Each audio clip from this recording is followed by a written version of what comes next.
இந்த ஃபோனை காதுகிட்டே வச்சு ரொம்ப நாள் பேசிட்டு இருந்தாலோ இல்லை பாக்கெட்லேயே வச்சுட்டு இருந்தாலோ அது மூலம் நம்மளுக்கு கேன்சர் வரும் அப்படின்னு சொல்லிட்டு ஒரு ஒரு ஒரு பேச்சு ரொம்ப நாளாக போயிட்டு இருக்கு. ஓகேங்களா, இந்த வீடியோவில் நான் அது உண்மையாக பொய்யான்றது உங்களுக்கு நான் சொல்ல போகிறேன். பட் அதை வந்து டேரெக்டாக சொல்லாமல் அது ஏன் அப்படின்ற ஒரு விளக்கம் கொடுத்து உங்களுக்கே நான் அதை புரிய வைக்கிறேன். ஃபஸ்ட்டு மெயின் டாபிக் உள்ள போயிடும். இந்த ஃபோன்லேருந்து வர வேவ்ஸ் என்னது? இந்த ஃபோன்லேருந்து வர வேவ்ஸ் எல்லாம் எலக்ட்ரோ மேக்னெட்டிக் வேவ்ஸ் அப்படின்னு நம்ம சொல்லுவோம். ஓகேங்களா, இந்த எலக்ட்ரோ மேக்னெட்டிக் வேவ்ஸ்னா ஒன்றும் இல்லைங்க. இப்போ நம்ம வந்து மைக்ரோவேவில் வந்து சாப்பாடு வச்சு சமைக்கிறோம், அதுக்குள்ளே ஒரு வேவ் இருக்குது பார்த்தீங்களா, அந்த வேவும் ஒரு எலக்ட்ரோ மேக்னெட்டிக் வேவ் தான். இந்த ஃபோன்லேருந்து வர அந்த ரேடியோ சிக்னல்னு சொல்லுவோம், ரேடியோ ஃப்ரீக்வன்சி வேவ்னு சொல்லுவோம், அதுவுமே ஒரு எலக்ட்ரோ மேக்னெட்டிக் வேவ் தான். லைட்டு, இதோ இந்த டிஸ்பிளேல வருது பார்த்தீங்களா, இந்த லைட்டுமே ஒரு எலக்ட்ரோ மேக்னெட்டிக் வேவ் தான். எக்ஸ்ரே எடுக்க போனால் அங்கே அந்த எக்ஸ்ரே மிஷினுக்குள்ளேருந்து ஒன்று வரும், அதுவுமே ஒரு எலக்ட்ரோ மேக்னெட்டிக் வேவ் தான். நியூக்ளியர் ரியாக்டரில் எனர்ஜி ரெடி பண்ணுறோம் பார்த்தீங்களா, அதுக்குள்ளே இருக்கிறதுமே ஒரு எலக்ட்ரோ மேக்னெட்டிக் வேவ் தான். இந்த மாதிரி வந்து இயற்கையாக வந்துட்டு ஒரு அணுக்குள்ளேருந்து எமிட் ஆகிற ஒரு வேவை தான் எலக்ட்ரோ மேக்னெட்டிக் வேவ் அப்படின்னு நம்ம சொல்லுவோம். பட் இந்த ஃபோன்லேருந்து வர லைட்டுக்கும் இந்த ஃபோனை நம்ம பேச யூஸ் பண்ணுற அந்த சிக்னலுக்கும் இருக்கிற வித்தியாசங்கள் நிறைய இருக்குது. ஏன் அந்த வித்தியாசங்கள் இருக்குது? எல்லாமே வந்து ஒரு அணுக்குள்ளேருந்து வர வேவ் தான் அப்படின்னா அதுக்கு காரணம் அந்த வேவ் இருக்குல்ல, வேவ்ன்றது இப்படி வளைஞ்சு வளைஞ்சு வரது தான் வேவ்னு சொல்லுவோம். அந்த வேவோட ஃப்ரீக்வன்சி எந்த அளவுக்கு அதிகமாக இருக்குன்றது பொறுத்து அதோட தன்மை மாறும். ஒரு செகண்டுக்கு எந்த அளவுக்கு அதிக வேவ்ஸ் ஃபார்ம் ஆகுதோ அந்த எலக்ட்ரோ மேக்னெட்டிக் வேவுக்கு அதிக எனர்ஜி இருக்கும். இப்போ ஃபார் எக்ஸாம்பிள் நியூக்ளியர் ரியாக்டர்லாம் டெஃபினட்டாக நம்ம வந்து சாகடிச்சிடும். நியூக்ளியர் எலக்ட்ரோ மேக்னெட் வேவுக்குள்ள இருக்கிற ஃப்ரீக்வன்சி ரொம்ப ரொம்ப அதிகம். நம்ம உடம்புல இருக்க எல்லா செல்ஸையும் அது ஈஸியாக சாவடிச்சு நம்ம மேலே பட்டவனே.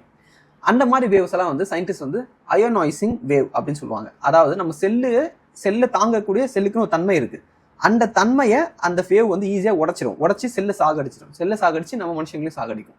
ஸோ அதனால தான் நியூக்ளியர் ரியாக்டர் ஈவன் எக்ஸ்ரே எடுக்க போகும்போது கூட நிறைய வாட்டி எக்ஸ்ரே எடுக்கக்கூடாதுன்னு சொல்லுவாங்க. ஏன்னா அதுக்குமே அந்த தன்மை இருக்கு. என்ன, நியூக்ளியர் ரியாக்டரை விட ஒரு ஸ்டெப் கம்மியாக இருக்கு அந்த எக்ஸ்ரே எடுக்கிற வேவுக்கு. ஓகேங்களா, அதுக்கு அடுத்த லெவலில் இருக்கிறது தான் லைட்டு. நம்மளை சுற்றி இருக்க லைட், நியூக்ளியர் ரியாக்டரோட வேவ், அதுக்குள்ள வந்து எக்ஸ்ரேயோட வேவ், அதுக்குள்ள லைட், நார்மல் லைட், அந்த வேவ். இதை வந்து நம்ம அடுத்த லெவலில் வச்சிருக்கோம். லைட் நம்ம எல்லாருக்குமே தெரியும், நம்ம பிறந்ததுலேருந்தே சூரிய வெளிச்சத்துலையும் லைட்டோட வெளிச்சத்துலையும் வளர்ந்துட்டு இருக்கோம். ஸோ அந்த வேவ் நம்மள எதுவும் பண்ணாது.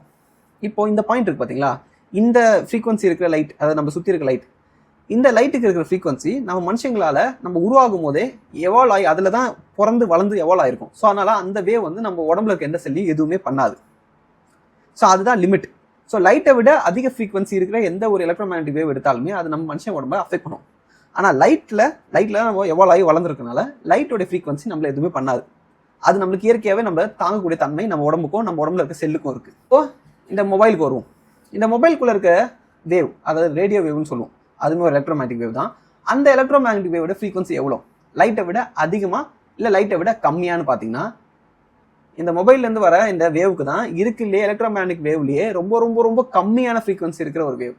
லைட்டுக்கு கிட்ட கூட கிடையாது, லைட்டை விட பல ஆயிரம் மடங்கு கம்மியான ஃப்ரீக்வன்சி இருக்கிற ஒரு வேவ் தான் நம்ம ஃபோன் சிக்னலுக்கு யூஸ் பண்ணுறோம். அண்ட் இந்த மாதிரி இருக்க வேவ்ஸ் எல்லாம் நான் அயோனைசிங் வேவ், அதாவது நம்ம செல்லை சாகடிக்கக்கூடிய திறன் இல்லாத வேவ் அப்படின்னு நம்ம சொல்லுவோம். ஆனாலுமே இவ்வளோ எக்ஸ்பிளேஷனுக்கு அப்புறமா இன்னும் ஒரு டவுட் உங்கள் மைண்டில் இருக்கலாம், அதையும் நான் கிளாரிஃபை பண்ணிடுறேன். அது என்னன்னா, அந்த வேவ் நம்ம கிட்ட எந்த அளவுக்கு க்ளோஸராக இருக்குது நம்ம உடம்பு கிட்ட இருக்குன்றதும் ஒரு முக்கியமான ஃபேக்டர் தான். சயின்ஸ்லேயே அதை சொல்கிறாங்க. இப்போ லைட்லாம் எடுத்திங்கன்னா ஒரு நம்மளை விட கொஞ்சம் தூரத்தில் தான் இருக்குது. ஓகேங்களா, எல்லா சமயத்துலையுமே நம்ம மூஞ்சி கிட்ட இங்கே வைக்கிறது கிடையாது லைட்டையோ இல்லை எல்லாத்தையுமே. ஆனால் ஃபோன் அப்படி இல்லை. ஃபோன் வந்து நம்ம கிட்டத்தட்ட காதோட மூளைக்கு ரொம்ப கிட்ட வச்சு தான் எப்பவுமே யூஸ் பண்ணிட்டு இருக்கோம். ஒரு நாளில் வந்து அட்லீஸ்ட் ஒரு 12-15 மணி நேரம் நம்ம உடம்பு ஒட்டி தான் இருக்குது அந்த ஃபோன். அப்படி இருக்கும்போது இந்த எலக்ட்ரோ மேக்னெட்டிக் வேவ்ஸில் ஒரு கான்செப்ட் இருக்குது, இன்வெர்ஸ் ஸ்கொயர் லா அப்படின்னு சொல்லிட்டு. அதாவது அது நம்ம கிட்ட எந்த அளவுக்கு க்ளோஸராக இருக்கோ அதோட வீரியம் அதாவது டபுள் ஆகும் அப்படின்னு சொல்லுவாங்க. ஓகேங்களா, அதாவது இப்போ 1 மீட்டர் தூரத்தில் இருக்கும்போது அதுக்கு எவ்வளோ வீரியம் இருக்கோ, 1/2 மீட்டரில் இருக்கும்போது அதை விட டபுள் த வீரியம் இருக்கும். இன்னும் 1/4 மீட்டரில் இருக்கும்போது அதை விட இன்னும் 8 மடங்கு அதிக வீரியம் இருக்கும். ஸோ இந்த மாதிரி அது என்கிட்ட எவ்வளோ அதிகமாக வருதோ அதோட வீரியம் இன்னும் அதிகமாகும் அப்படின்னு சொல்லுவாங்க. ஸோ இது உண்மையிலேயே ஒரு கன்சர்னான ஒரு ஃபேக்ட் தான். பட் இந்த ஒரு ஃபேக்டை வேர்ல்டு ஹெல்த் ஆர்கனைசேஷனே ரொம்ப டீட்டெயில்டாக ரிசர்ச் பண்ணி பார்த்துட்டாங்க. அண்ட் அவங்க பண்ண multiple research through out the இயர்ஸில் என்ன தெரிய வந்திருக்குன்னா, ஈவன் தோ ஃபோனை நம்ம மூஞ்சிக்கு ஒட்டி எவ்வளோ வச்சிருந்தாலுமே 24 மணி நேரமும் வச்சிருந்தாலுமே கூட அது இருக்குல்லே ரொம்ப லோ ஃப்ரீக்வன்சி வேவாக இருக்கு இல்லையா, நான் சொன்னாலே எலக்ட்ரோ மேக்னெட்டிக் அதெல்லாம் இருக்குல்லே லோனு.